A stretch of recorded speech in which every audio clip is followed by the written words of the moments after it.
The village of Whispering Snow lay beneath a thick blanket of fresh December snow, its cobblestone streets glistening under the faint glow of gas lamps. Each house, small and quaint, bore the unmistakable mark of the holiday season: wreaths on doors, garlands draped over windows, and smoke curling lazily from chimneys. Yet, beneath the picturesque facade, an air of unease seemed to hover, subtle but insistent, like the low hum of a distant bell. The villagers moved with cautious grace, their faces pressed into scarves, eyes darting nervously as though expecting something terrible to break the serene winter scene. To the casual visitor, Whispering Snow appeared as a storybook village, an ideal setting for Christmas celebrations. But for those who knew its history, there were whispers of old grudges, bitter disputes, and secrets best left buried in the snow. Hercule Poirot, the famed Belgian detective, had arrived in the village late in the afternoon, his carriage crunching over icy paths as the sky shifted from pale blue to the soft gray of an impending evening. Wrapped in his heavy overcoat and scarf, Poirot's keen eyes missed nothing, from the precise arrangement of footprints to the small disturbances in the snow near the old stone well in the village square. He had come at the request of Lady Evelyn Hertford, the wealthy owner of the Hartfield estate, who feared that her family's holiday gathering could be marred by threats she had received anonymously. Poirot, ever meticulous, had observed the letter with his characteristic intensity. The handwriting was elegant yet unnerving, the message concise and menacing. "A night of joy may hide a night of blood," it had read. The village inn, a stout building with timber-board beams and frosted windows, served as Poirot's temporary residence. Inside, a fire roared in the hearth, casting warm light on the faces of the few villagers who had gathered for evening drinks. Poirot's arrival was met with polite curiosity, for the presence of the famous detective always commanded attention.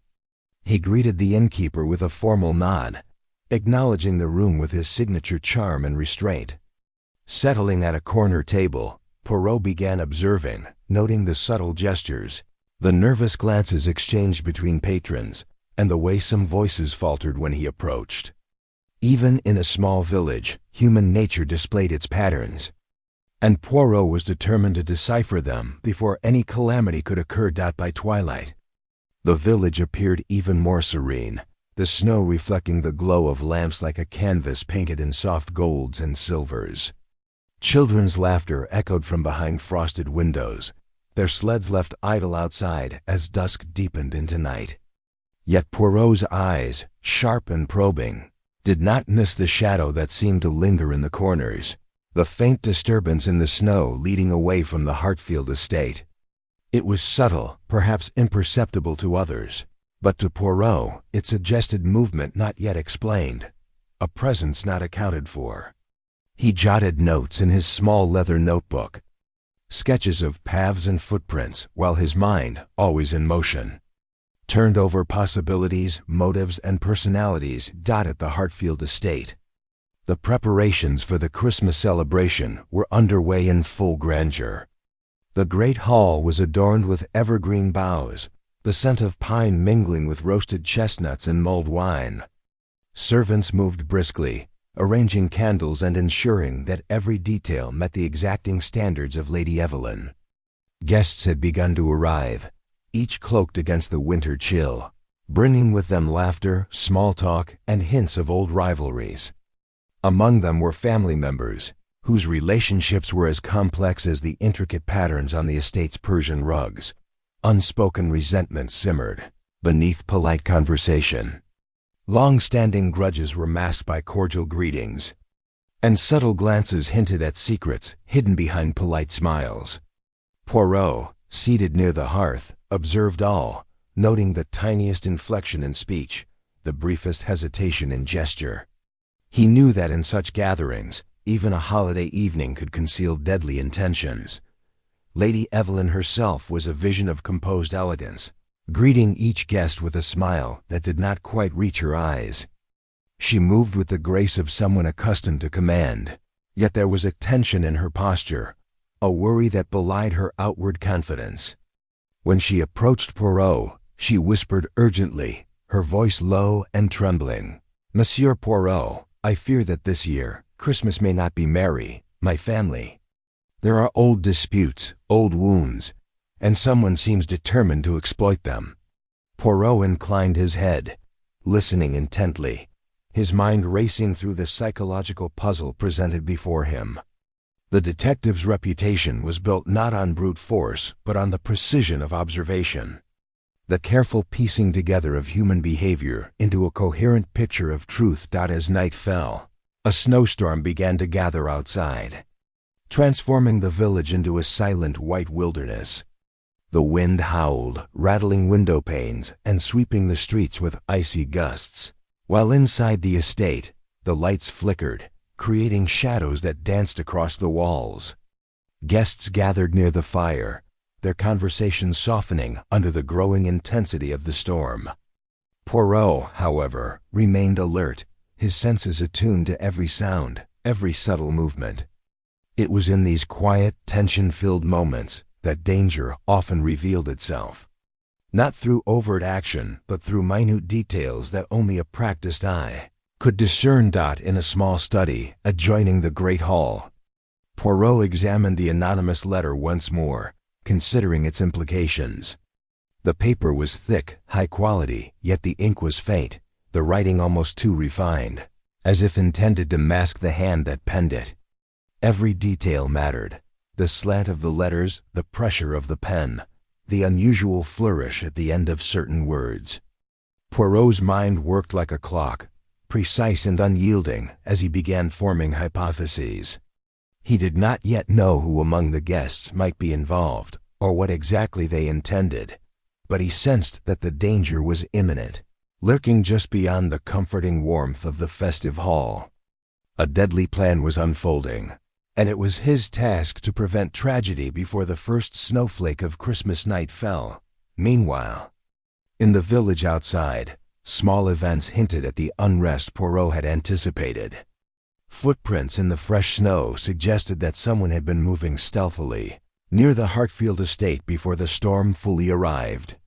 Windows on neighboring houses were slightly ajar, and the faint scent of smoke lingered in the air where none should have been. Villagers whispered to one another, some expressing unease, others dismissing the foreboding as mere superstition. Poirot, aware of these subtle indicators, realized that the threat was not only from within the estate, but might also involve the wider village. Connecting old secrets, grudges, and opportunistic schemes, the evening deepened.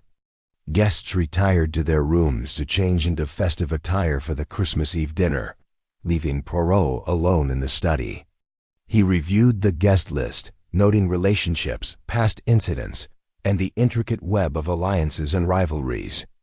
Every individual had potential motives, from financial gain to personal revenge. And in a house full of secrets, even the most innocuous conversation could conceal a deadly intention.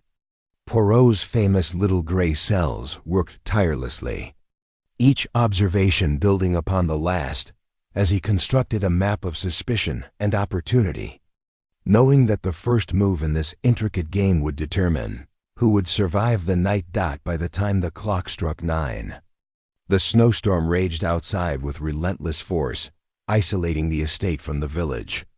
The paths leading to the Hartfield estate were quickly buried, leaving only faint traces for those with keen eyes to follow. Inside, laughter and music momentarily filled the hall as guests attempted to ignore the storm, yet a subtle tension threaded through the atmosphere. Poirot, ever vigilant, continued his quiet survey, noting who lingered too long near the windows, who avoided eye contact, and who seemed unusually preoccupied. Every small behavior was a piece of the puzzle, a potential clue to the malevolent forces at play. As midnight approached, the quiet village of whispering snow seemed to hold its breath. The storm had reached its peak, snow swirling in blinding gusts, and the estate appeared both a sanctuary and a trap. Poirot, standing near the grand staircase, sensed that the night would soon reveal the first signs of danger. A Christmas night that began with festive cheer was about to become a deadly game, and the master detective's skills would be tested as never before. Every shadow, every creaking floorboard, every subtle movement could carry meaning, and in the cold, silent night, the first threads of a murder plot were already weaving themselves into a tapestry of suspense and dread. And so, the quiet village of Whispering Snow braced itself, unknowingly poised on the brink of chaos. The storm outside mirrored the storm within the Hartfield estate, where human motives, long-held grudges, and hidden secrets were about to collide in a deadly confrontation. Hercule Poirot, calm yet alert, prepared himself for a night that would challenge not only his intellect, but his very sense of intuition. Christmas had arrived in Whispering Snow, but with it, the shadow of death, waiting patiently to strike in the heart of a seemingly perfect holiday. The wind outside the Hartfield estate howled like a restless spirit, and the snow lashed against the windows, creating patterns of frost that distorted the flickering candlelight inside. Hercule Poirot remained in the study, his keen eyes scanning the lines of the anonymous letter once more, as though the subtle curl of an ink stroke might reveal the hand behind it. Every detail mattered: the type of paper, the weight of the words, even the smell of the ink. Poirot had always insisted that murder was not a matter of brute force alone, but of method and calculation.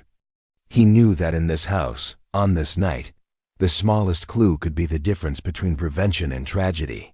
Meanwhile, throughout the estate, the guests had begun to settle into the rhythm of the evening, unaware of the danger lurking just beyond the cheerful holiday decor. The great hall, resplendent with garlands and silver candlesticks, hummed with conversation. Lady Evelyn, ever vigilant, moved among her guests with an air of practiced grace, smiling politely while her eyes betrayed a subtle anxiety. She had confided in Poirot that she had sensed tension among several family members in the days leading up to Christmas, but she could not have imagined the full extent of the danger. Poirot, however, had already begun to map the intricate web of relationships, noting old feuds, rivalries, and minor slights that could easily serve as motives for murder. The first sign that something was amiss came unexpectedly. A loud, metallic clang echoed from the kitchens below, startling the servants who had been preparing the Christmas feast. Poirot's ears, trained to detect irregularities, immediately picked up the anomaly. He rose quietly from his chair and made his way down the dimly lit corridor, noting the faint scuff marks in the polished wooden floor footsteps that should not have been there. Reaching the doorway that led to the kitchen, he paused. The room was empty, yet a small stack of silverware lay scattered across the counter, as if someone had moved through in a hurry. Poirot's eyes narrowed. It was a minor disturbance, almost trivial. But to him it spoke volumes. Someone had been inside the estate who should not have been there. Upstairs, in the guest rooms, subtle signs of agitation began to appear. Lady Margot Hertford, a distant cousin known for her temper, slammed the door to her room, muttering complaints about the cold draft. Meanwhile, Charles Ashford, a family friend with a known penchant for gambling debts, lingered near the window for longer than was socially appropriate, glancing frequently at the falling snow. Poirot, observing from the shadowed corridor, made careful mental notes, recording each subtle gesture. He understood that murder was rarely committed in haste. It was a deliberate act, cloaked in patience and observation, and it was his task to uncover the pattern before the fatal moment arrived. As the storm intensified, the estate's staff moved with increasing urgency. The kitchens were a flurry of activity as servants tried to maintain the warmth and prepare the dinner, unaware that their movements were being watched. Poirot had instructed them to be discreet, to note anything unusual, yet he also knew that a killer would likely move with similar caution. Each servant's behavior was under scrutiny, not to accuse them prematurely, but to understand the flow of the household, the placement of people, and the possibilities for interference. The detective's mind worked like a finely tuned machine, calculating, predicting, and analyzing every potential scenario. By 10 o'clock, The guests had gathered in the drawing room for pre-dinner drinks. Poirot observed from a discreet corner, his eyes scanning the room with the precision of a hawk. Conversations were polite but strained, laughter masking subtle barbs, smiles hiding resentment. A minor argument erupted between two cousins over seating arrangements, and Poirot noted the tension, the quick glance exchanged between them, and the underlying current of rivalry. To the untrained eye, it was insignificant, but Poirot knew that such trifles could escalate into violence under the right circumstances. At that moment, a sudden knock at the main door startled the room. The storm made such interruptions both expected and dangerous, as strangers could approach unnoticed in the whiteout conditions. The butler, an elderly man with an air of stoic professionalism, opened the door to reveal a stranger, soaked from the snow, his coat tattered and his eyes filled with urgency. The man introduced himself as Inspector Hammond from a nearby town, explaining that he had intercepted a warning about a potential threat to the Hartfield family. Poirot listened intently, asking precise questions about the source of the warning, the nature of the threat, and the timing. Everything mattered, and even the smallest discrepancy could reveal the truth. While the guest reacted with curiosity and mild apprehension, Poirot excused himself and walked with Inspector Hammond to the main hall. There, the detective began a systematic examination of the estate's layout. He measured distances, noted the location of potential hiding places, and considered escape routes. The snowstorm outside had effectively sealed the estate, reducing the options for both perpetrator and victim. Poirot's mind raced through possibilities, mapping out scenarios in which the threat could manifest, and determining where he needed to be at critical moments to intercept any potential danger. Back in the drawing room, subtle undercurrents of suspicion began to emerge.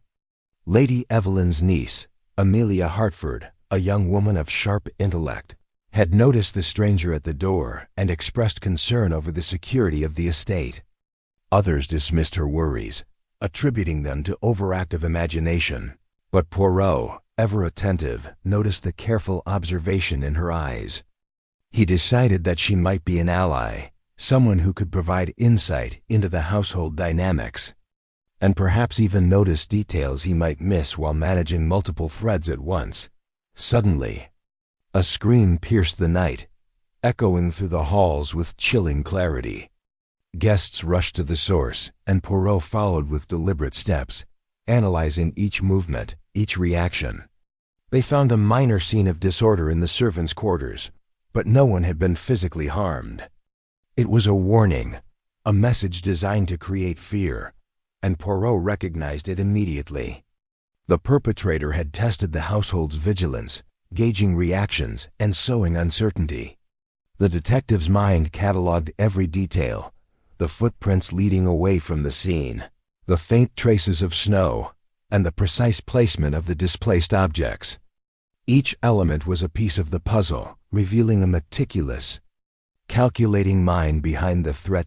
As the clock approached midnight, Poirot gathered key family members and allies in the library, a room heavy with the scent of leather-bound books and polished wood. He spoke quietly but firmly, emphasizing caution and observation rather than panic. "Monsieur Poirot," Lady Evelyn whispered, "what should we do? How can we protect ourselves?" Poirot's response was calm, precise, and measured. "We observe. We note. We act only when the pattern reveals itself. A killer is never careless, but even the most careful criminal leaves traces which our little gray cells must decipher."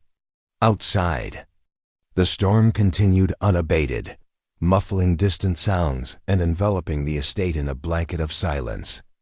Within, the tension grew as subtle conflicts and concealed motives came to the fore. Poirot moved among the guests, asking unobtrusive questions, observing gestures, noting inconsistencies. Every conversation was analyzed, every glance dissected, and every reaction catalogued. The detective understood that the first move of the killer would come soon. That Christmas night in whispering snow was a fragile veneer over an intricate web of human emotion and potential malice. And so, as the village of whispering snow lay hidden beneath relentless snow, the stage was set. The guests of Hartfield Estate, oblivious to the true danger, remained within the confines of their temporary sanctuary, while Hercule Poirot, the master of deduction, prepared to navigate the shadows. Christmas Eve had arrived, and with it, the tension of unspoken threats, calculated risks, and the imminent danger that would soon erupt into action. The deadly night, the storm outside showed no signs of relenting, snowflakes whipping against the windows in chaotic patterns, masking even the faintest footprints.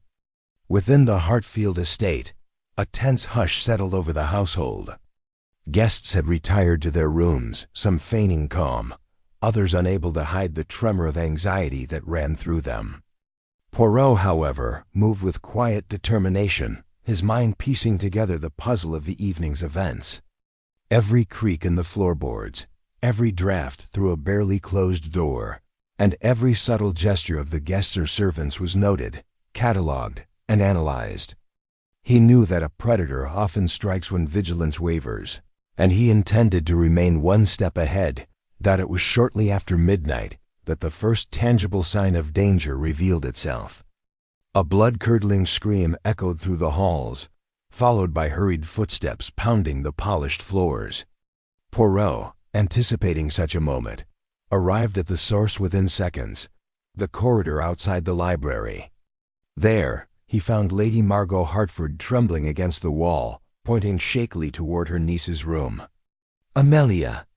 she cried, voice breaking. "Something's happened to Amelia." Poirot's eyes narrowed.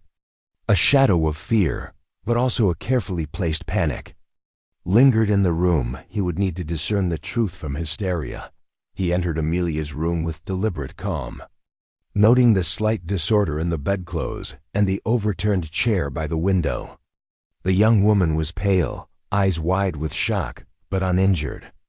On the floor, however, lay a small, sharp knife embedded into the wooden floorboards, a knife that had clearly missed its intended target.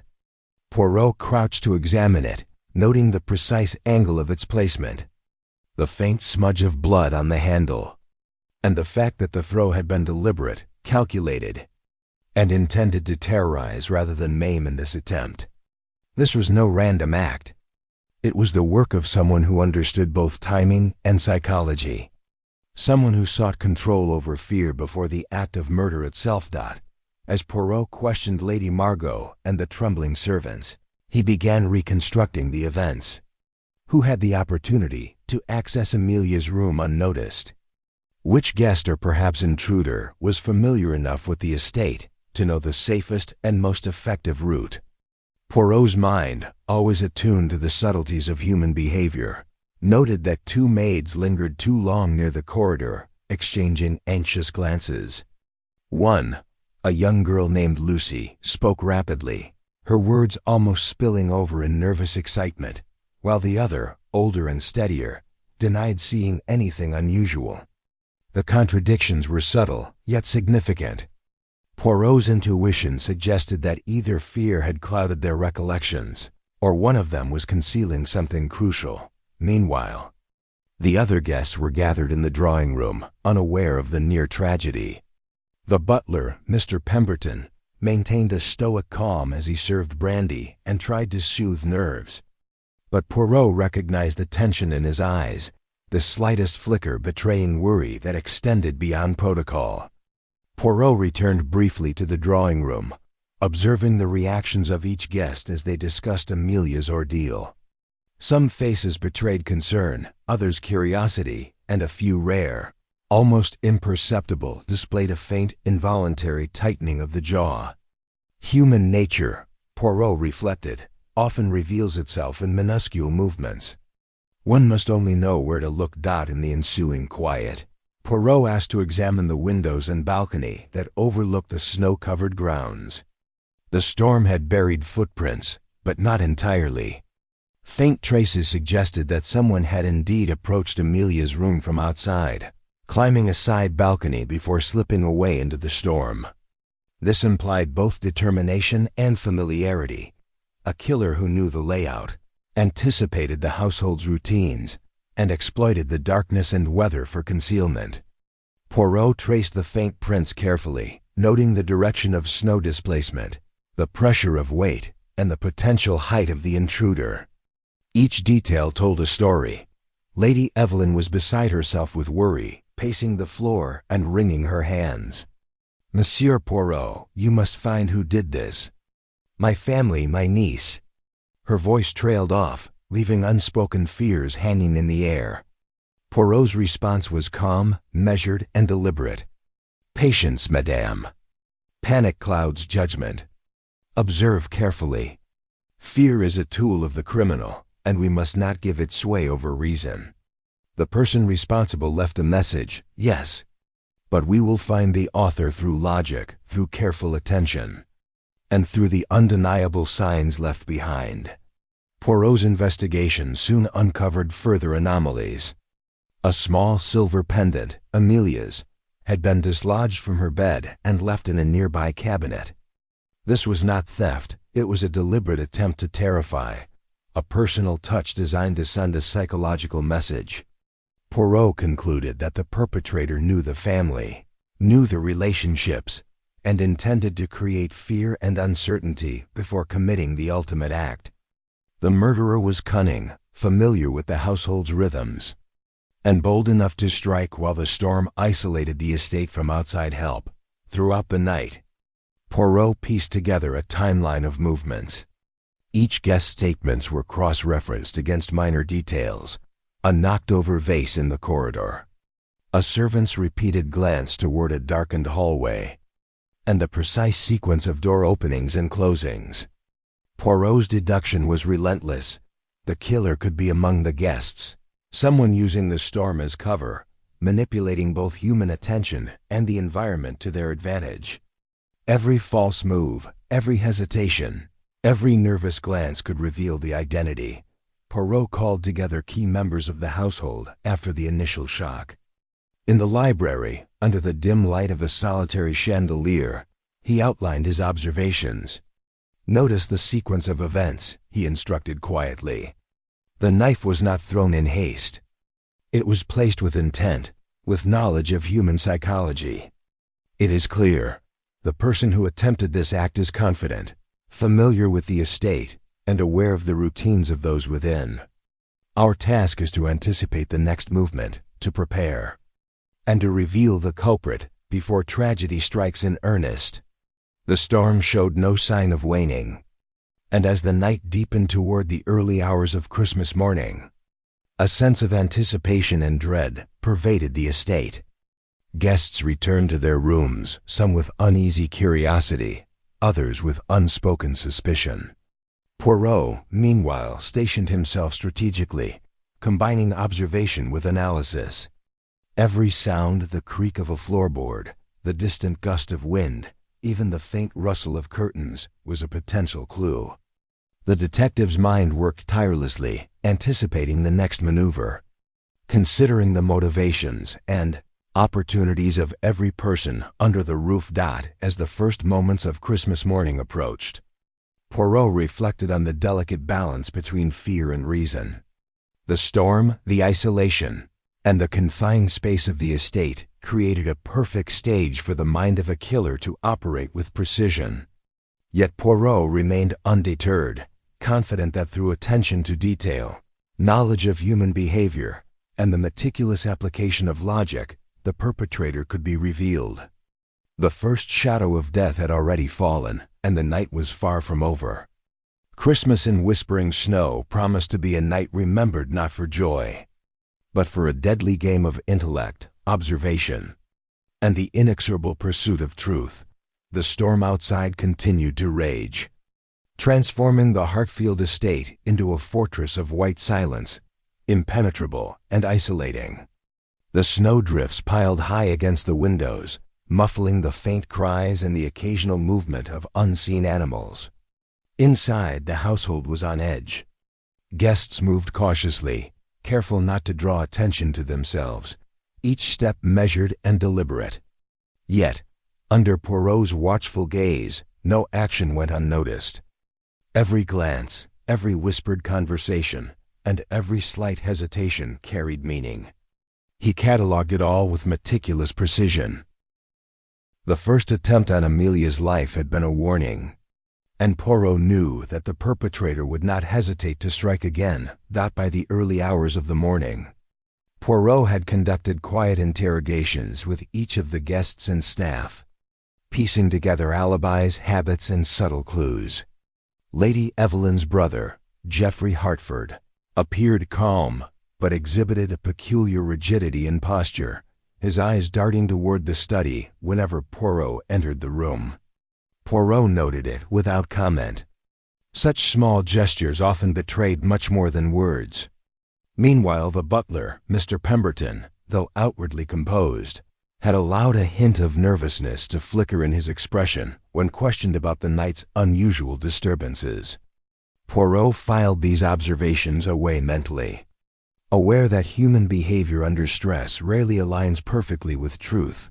Amelia, still trembling from the earlier incident, described the events with remarkable clarity. She had been sitting by her window, reading a book, when a shadow passed across the room.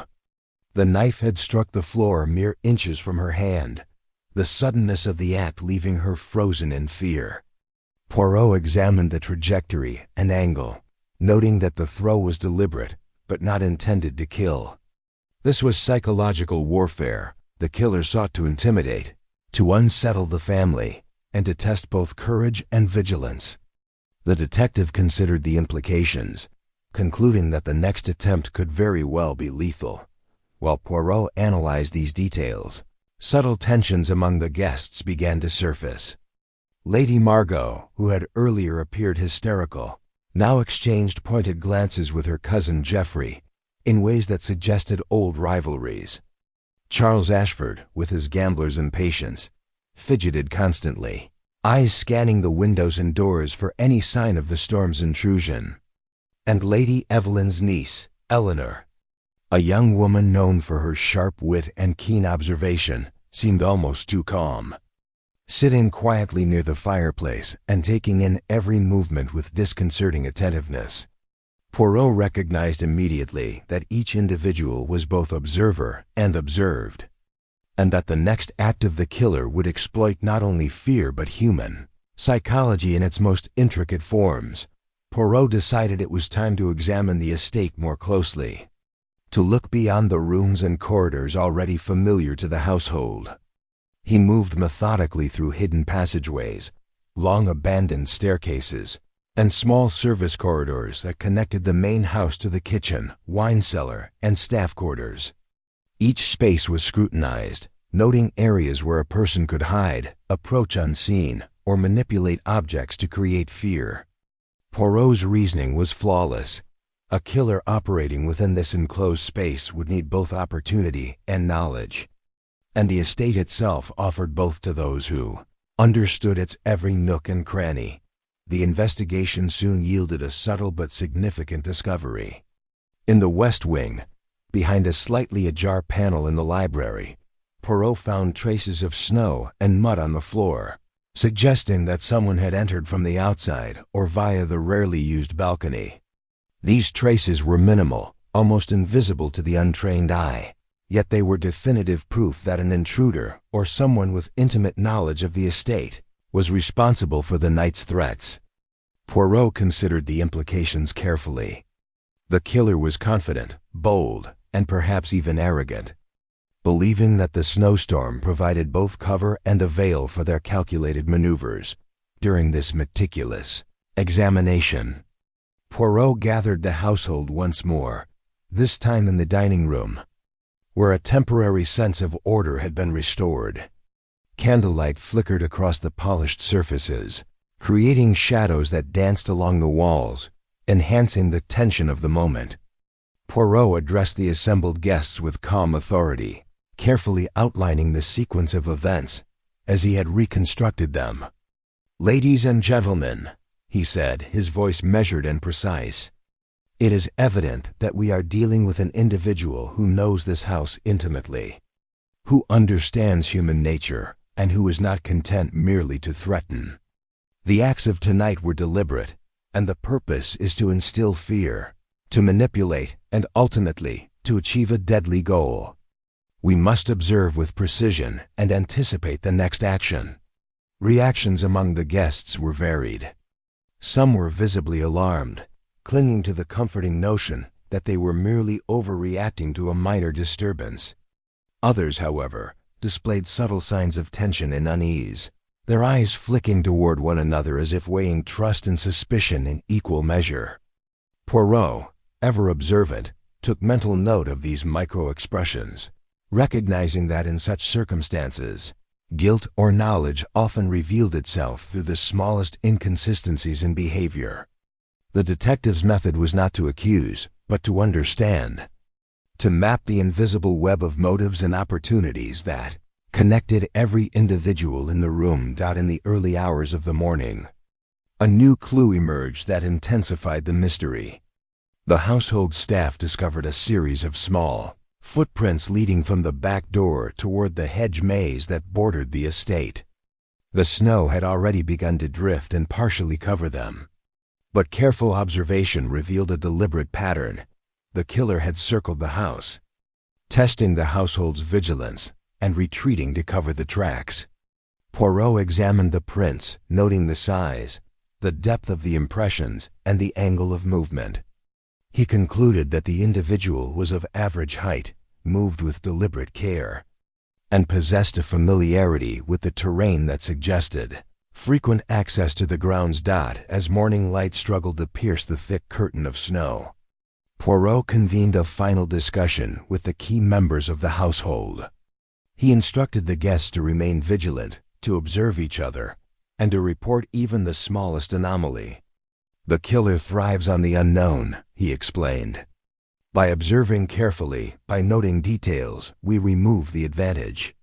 Fear is the tool of the criminal. Attention is ours. We must remain steady, methodical, and precise." His calm demeanor provided some reassurance, but it also emphasized the gravity of the situation. The night's events were not random, and the threat was far from over. By mid-morning, the snowstorm had lessened, but the estate remained effectively isolated. Poirot continued his quiet surveillance, moving through corridors, checking vantage points, and observing patterns of movement among the guests and staff. He began to notice subtle alignments, who lingered near windows, who avoided certain rooms, and who reacted with the slightest tension when doors creaked or shadows shifted. Each observation, seemingly trivial, contributed to the slowly forming picture of the perpetrator's methods, motives, and likely next move. The first act of aggression, though unsuccessful in its lethality, had revealed the cunning and intent of the killer.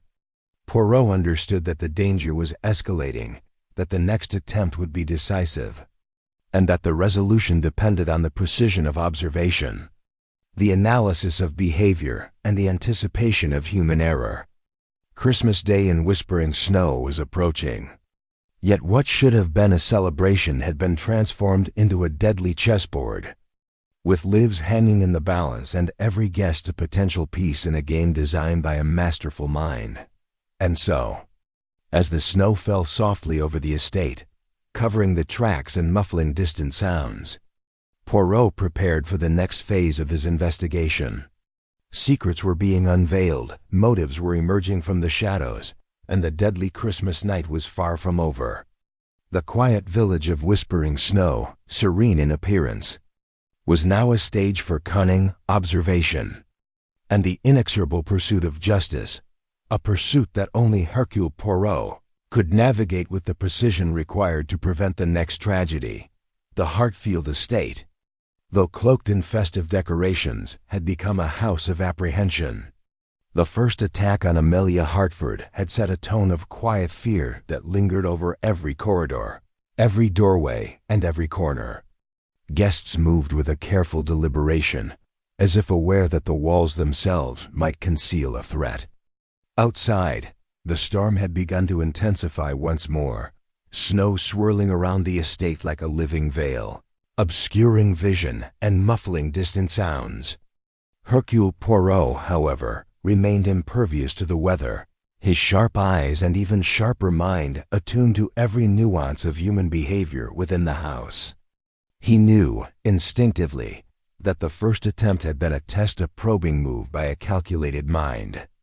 Now the killer would act again. The second act came without warning. A loud crash echoed from the conservatory, followed by a frightened scream that shattered the fragile calm.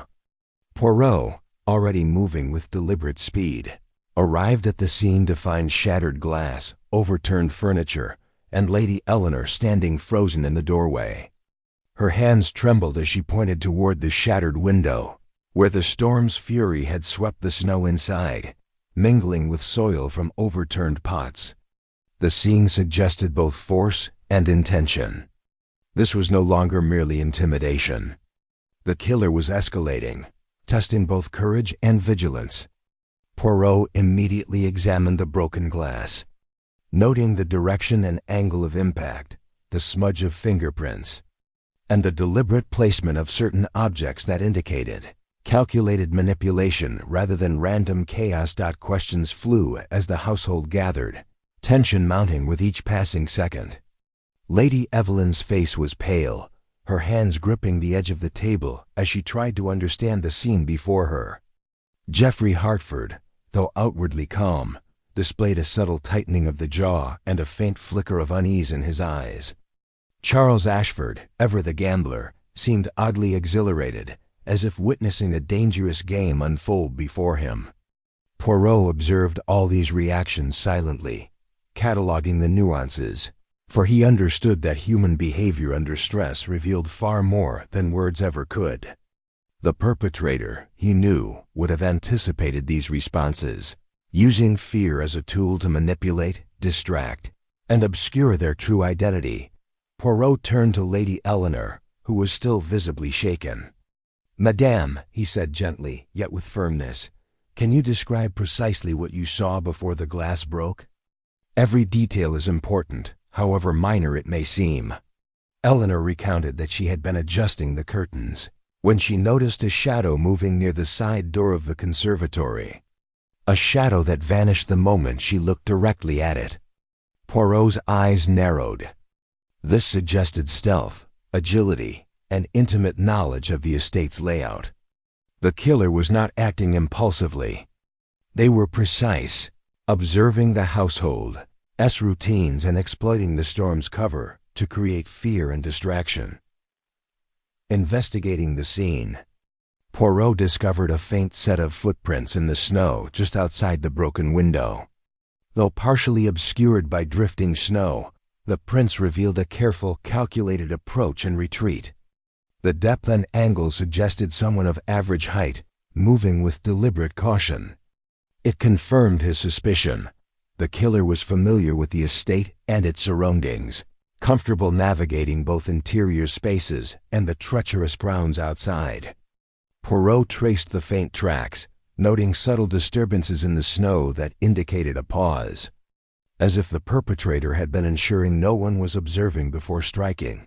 Poirot gathered the household once again, this time in the drawing room, emphasizing vigilance, careful observation, and strategic positioning.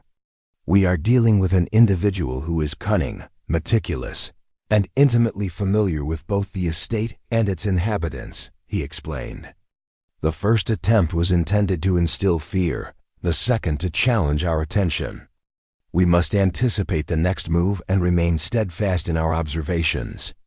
Panic is a tool for the criminal. Clarity and precision are ours." His calm, measured presence provided a tenuous sense of reassurance. Yet the guests could not fully mask the tension that lingered in their gestures and expressions. During the discussion, Poirot began to focus on subtle discrepancies in the guests' accounts. Geoffrey Hartford's movements in the past hour seemed inconsistent with his stated location, and Lady Margot's expressions betrayed an unease that appeared disproportionate to her recounting of events.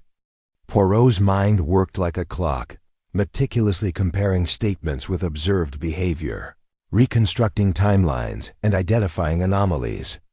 Every micro-expression, pause, and inflection could potentially point toward the perpetrator, and he noted them all with unwavering precision. Meanwhile, the estate staff reported additional anomalies: small disturbances in the kitchen, a misplaced silver tray, and a window in the servants' quarters left slightly ajar despite the storm.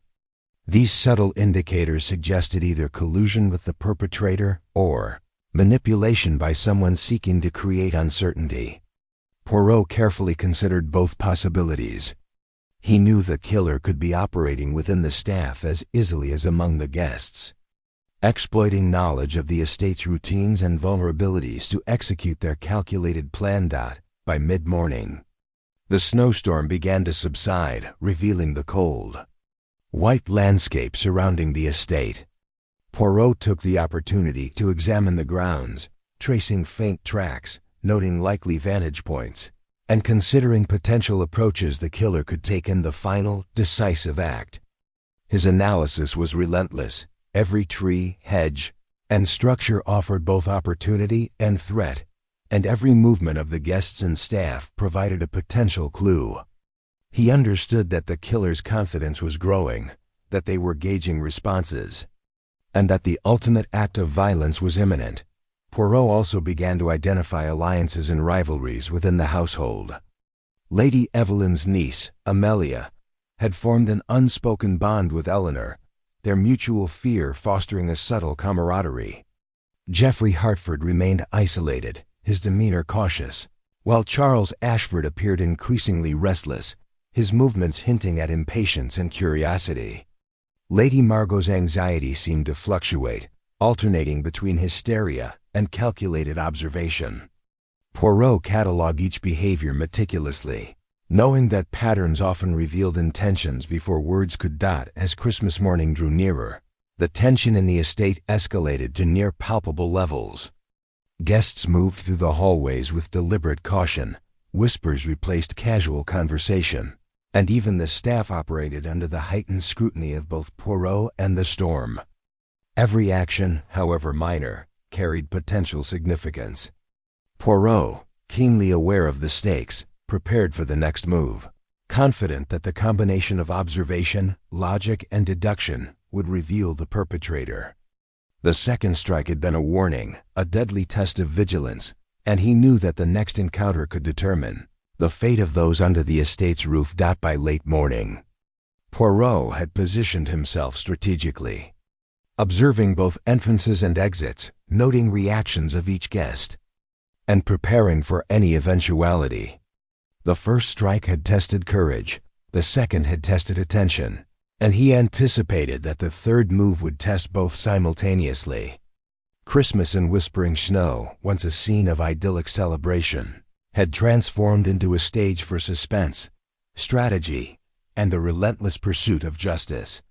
Every shadow, every creaking floorboard, and every slight movement could reveal the truth. And Poirot's little gray cells were already weaving the intricate tapestry that would expose the deadly hand behind the night's events. The storm had at last begun to abate, leaving a thick, frozen silence over the Hartfield estate. The snow, once wild and chaotic, now lay in still, glistening drifts that muffled even the faintest sound. Within the house, tension remained taut, a thread stretched to its limits. Guests moved with careful deliberation, their expressions betraying unease that grew each passing hour.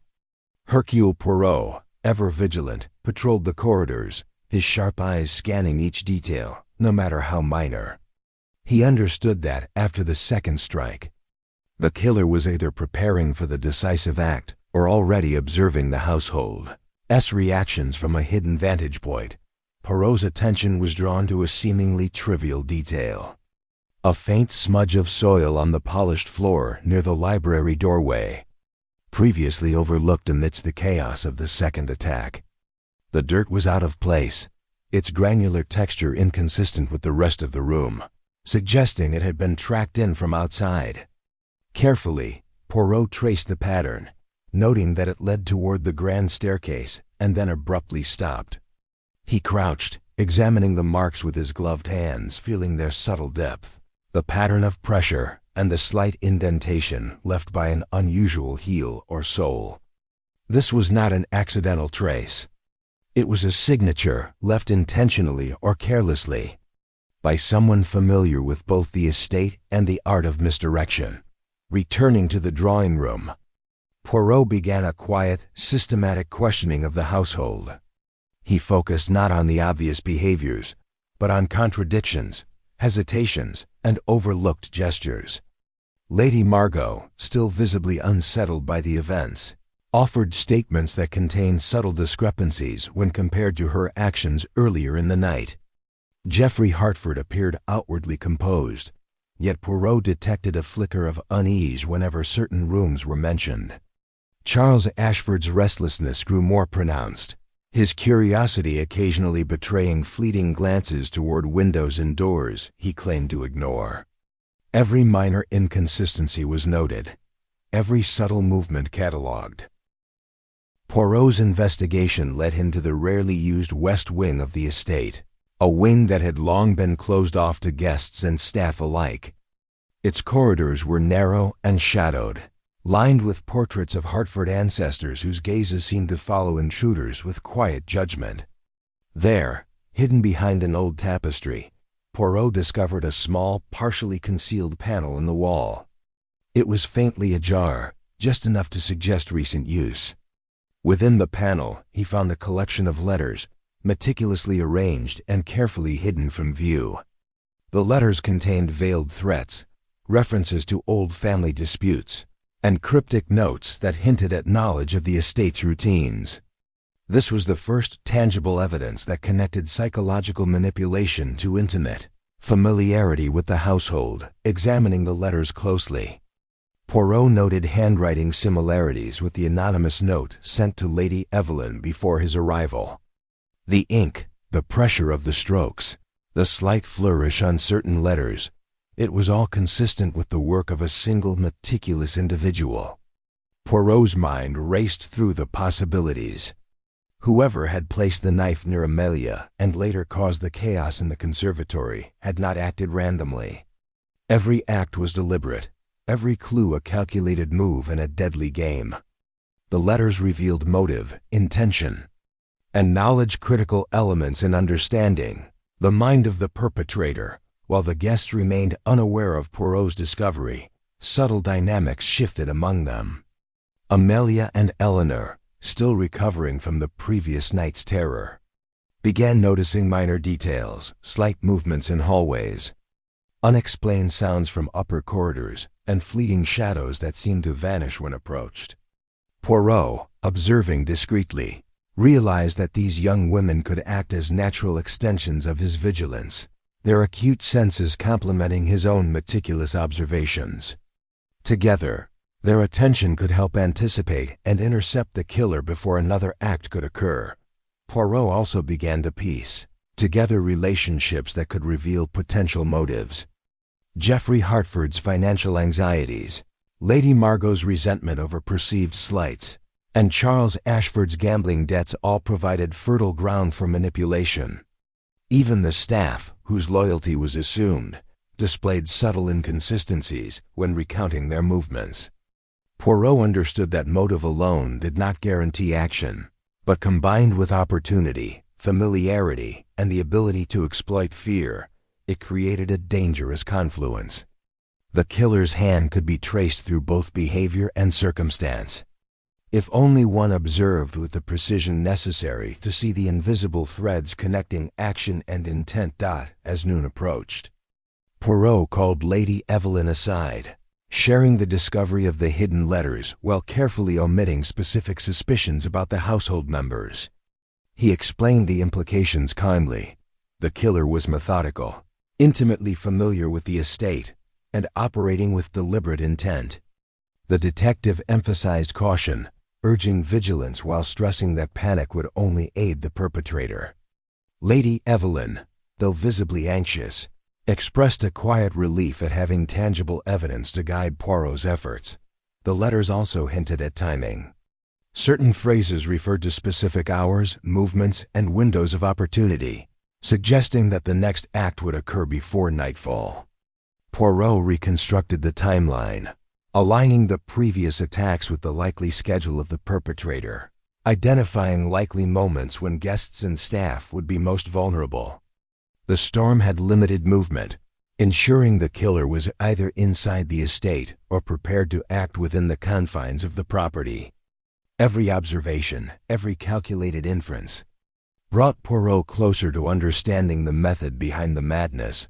Throughout the afternoon, Poirot continued his quiet surveillance, moving between rooms, observing reactions, and verifying alibis. He noted that certain guests seemed unusually eager to offer assistance, while others lingered in corners, observing without participation. Each action, though seemingly innocuous, contributed to the web of suspicion. Poirot's method was not to accuse prematurely, but to anticipate, to map the intentions, and to expose the hidden threads that would ultimately lead to the killer. By evening, the estate was a tense theater of anticipation. Guests dined quietly, conversation subdued, and eyes frequently flicked toward windows, doors, and corridors. Poirot, positioned strategically near the central hall, observed patterns of movement and behavior with relentless precision. The letters had revealed the killer's intent, and he now knew that the next act would be decisive. Every shadow, every creaking floorboard, every hesitant glance was a clue, and Poirot's little gray cells were already calculating the culmination of the deadly plan. And so, as the sun began to sink behind the snow-laden trees of whispering snow, Poirot prepared for the confrontation that could finally reveal the murderer's identity. The storm outside mirrored the storm within the hearts of the household. Fear, suspicion, and carefully hidden motives converged in the cold, quiet estate, awaiting the moment when logic, deduction, and courage would unmask the hand behind the deadly. Christmas night, the sun had long disappeared behind the dense snow clouds, leaving the Hartfield estate shrouded in a pale bluish twilight. Inside, a tense stillness filled the air. Guests and staff moved with careful deliberation, acutely aware that danger still lingered within the house. Hercule Poirot, however, remained unperturbed, his calm precision a stark contrast to the underlying anxiety around him. The hidden letters had provided crucial insight into the mind of the perpetrator, and Poirot now had sufficient information to prepare a carefully orchestrated trap. The night's deadly game was about to reach its critical stage. Poirot gathered the key household members quietly in the drawing room. His presence commanded immediate attention, as always, yet there was a sense of urgency in his words that surpassed his usual measured tone. "We have now identified the patterns, the methods, and the likely next movement of our criminal," he explained. "It is imperative that we act strategically. Tonight, we will observe, anticipate, and reveal the perpetrator. Any error could prove catastrophic. You must remain calm, composed, and precise." The guests, though anxious, understood the gravity of the situation. Their trust in Poirot's intellect was absolute, as it had always been in moments of crisis. The plan was meticulous. Poirot had stationed himself in a central hall with a clear line of sight to multiple corridors, while select guests and staff were instructed to maintain vigilance in key rooms. Amelia and Eleanor, whose attentiveness had been remarkable throughout the storm, were positioned near the stairwell, ready to alert Poirot to any unusual movement. The household staff were quietly assigned to monitor entrances and windows, ensuring that the killer could not enter or exit undetected. Every action, every position, was calculated to corner the perpetrator, to force the hand that had struck twice, and to expose the motive behind these audacious attacks. As night deepened, subtle signs began to emerge. A shadow moved across the corridor near the east wing, pausing briefly before continuing its deliberate course. Poirot's eyes, trained to detect the slightest irregularity, noted the precise timing and angle of the movement. He observed the shadow through the dim glow of candlelight, remaining entirely still, biding his moment. Every detail mattered, the direction of approach, the pace of steps. Even the slightest shift in weight could reveal the identity of the intruder. Poirot's calculations confirmed his suspicions. The killer believed the household's attention was scattered.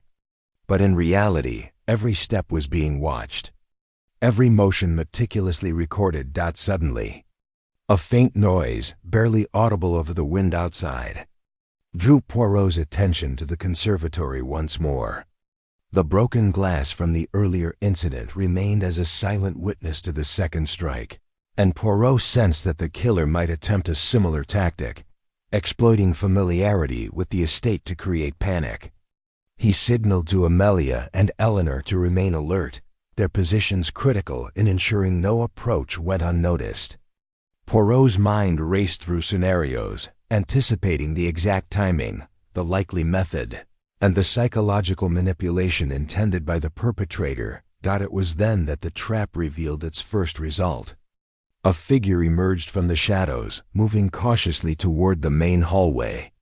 Poirot remained perfectly still, observing every nuance, the slight hesitation in the step, the careful placement of hands, the furtive glances toward rooms and corridors.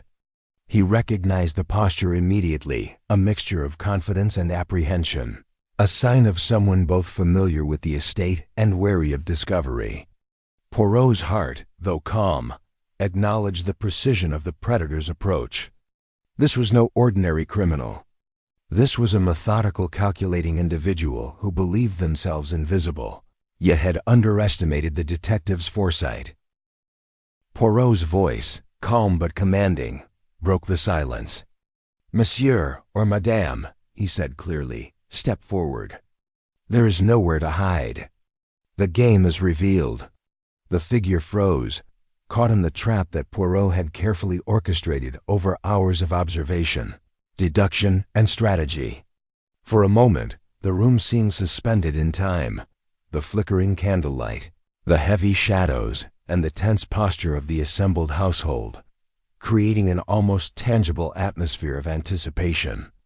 Poirot's gaze, unrelenting and precise, analyzed the figure from head to toe, noting subtle signs of guilt, trembling fingers, the faint smear of dirt, and a nervous tightening of the jaw. The intruder's initial defiance gave way to hesitation.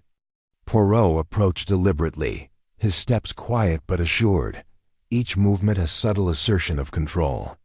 "It is clear," he said calmly, "that you are responsible for the attacks tonight, guided by knowledge of this house and its inhabitants, motivated by old grievances and personal vendettas.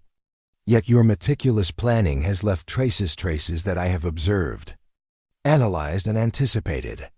The figure's face betrayed a flicker of panic, the first true sign that the careful calculations had failed. Poirot's little gray cells had anticipated every possible escape, every diversion. And now the perpetrator's plan was unraveling. Poirot continued, outlining each piece of evidence with precise clarity: the knife near Amelia, the broken glass in the conservatory, the faint traces of footprints in soil, the hidden letters that revealed motive, opportunity, and psychological manipulation. Each revelation brought a reaction: shock, fear, or resignation from the figure before him. Poirot's method was unassailable. The pattern of action and intent could not be denied. The killer, cornered both physically and logically, had no choice but to concede. Finally, with the household watching, Poirot extracted the confession.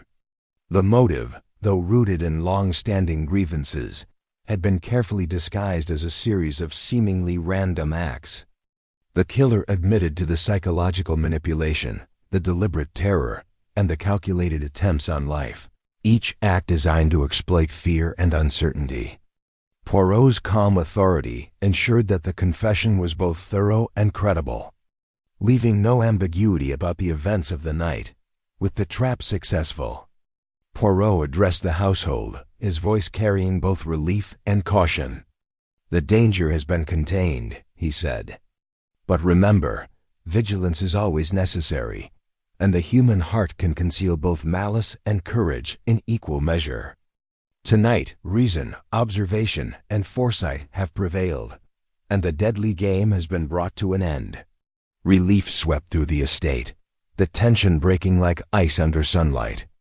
Guests and staff, though shaken, began to relax, the sense of threat finally dissipating under Poirot's unyielding intellect and careful orchestration. As the snow outside continued to settle, blanketing the estate in pristine white, Poirot reflected on the night's events.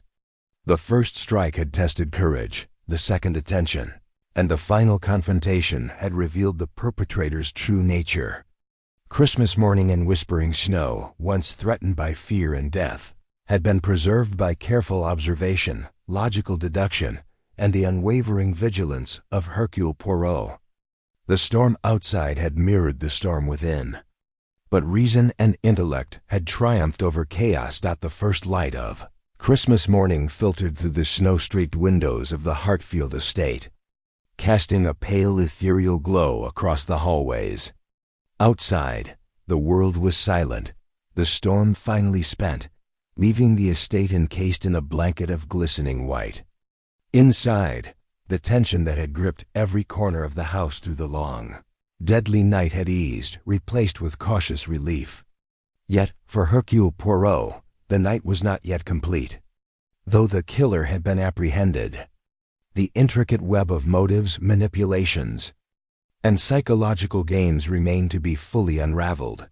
Gathering the household in the grand drawing room, Poirot's demeanor was calm, measured, and commanding, the very embodiment of authority and reason.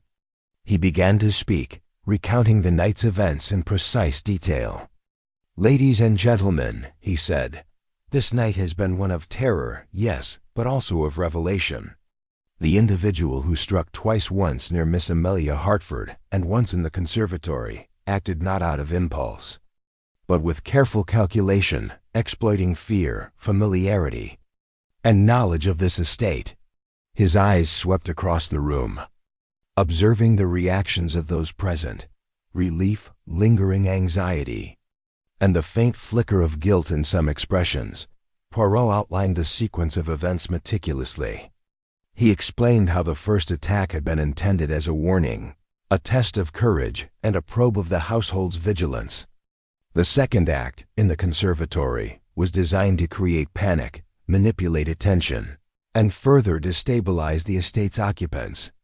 Poirot's reasoning drew on the subtle evidence he had collected: footprints in the snow, traces of soil, inconsistencies in statements, and the hidden letters that had revealed the perpetrator's intimate knowledge of the estate.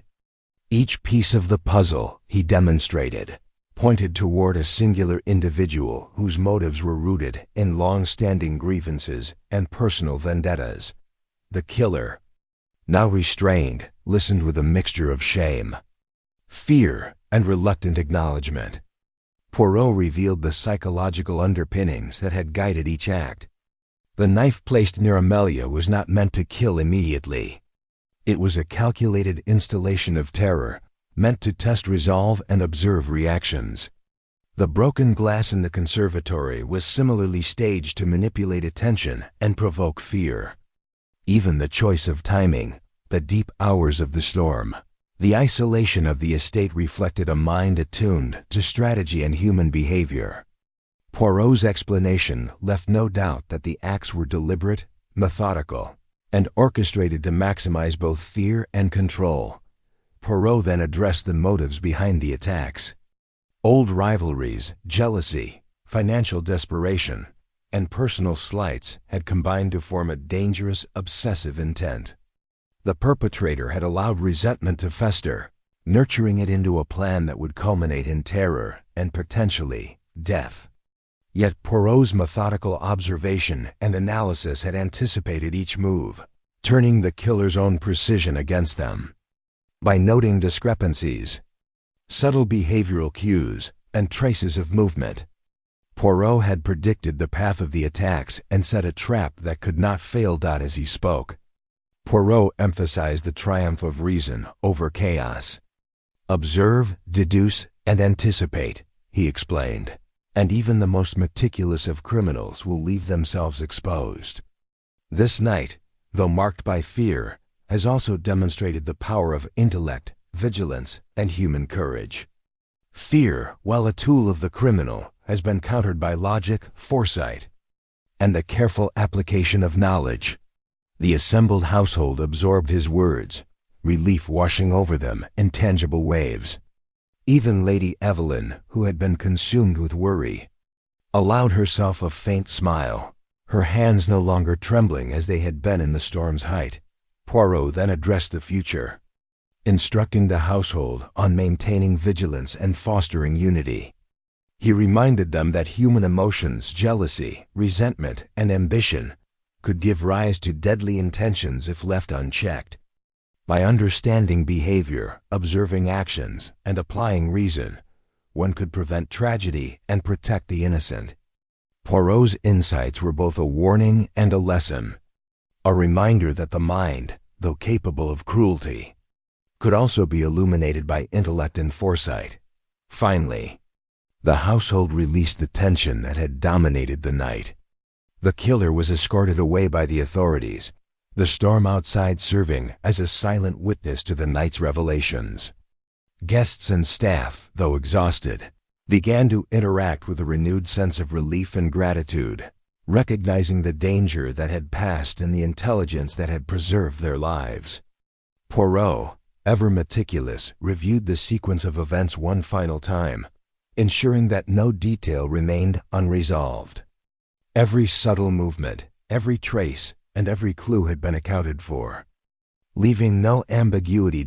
As the snow glistened under the morning sun and the estate slowly returned to its festive serenity, Poirot reflected on the deadly Christmas night.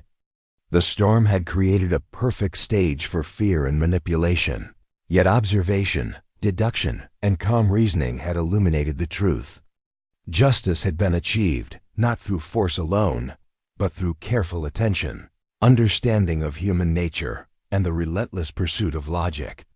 The villagers of Whispering Snow, still unaware of the drama that had unfolded, would awaken to a world untouched by the violence that had threatened the estate, while Poirot, having orchestrated the capture of the killer, could finally allow himself a moment of quiet satisfaction. And so the deadly Christmas night came to an end. In the frozen silence of Whispering Snow, reason had triumphed over malice. Intellect had prevailed over terror, and Hercule Poirot, as always, had proven that no crime, no matter how carefully plotted, could withstand the scrutiny of a mind attuned to detail, logic, and the subtle truths hidden in human behavior. Christmas morning dawned, serene and bright, a stark contrast to the dark, calculated night that had passed, leaving behind the enduring certainty that justice, guided by insight and vigilance, would always prevail.